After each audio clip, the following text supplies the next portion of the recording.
Если народ грешит перед Господом, все страдают.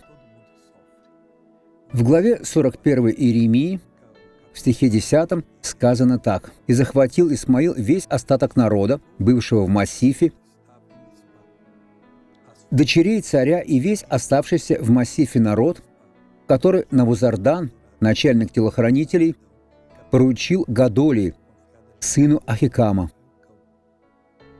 И захватил их Исмаил, сын Нафании, и отправился к сыновьям Амоновым, сыновьям другого народа, родственного евреям». И почему Гадоли не смог ничего сделать? Потому что они убили его, но потом жестоко поплатились за это. Подчиняйтесь Богу. Если бы они подчинялись, то ничего этого не произошло бы. Теперь помолимся. Отец, мы молимся, благословляя всех, кто взывает о Твоем благе.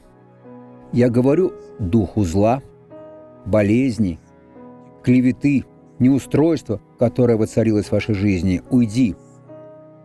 Вы от Бога. Велите Ему уйти, убираться во имя Иисуса. Будьте свободны.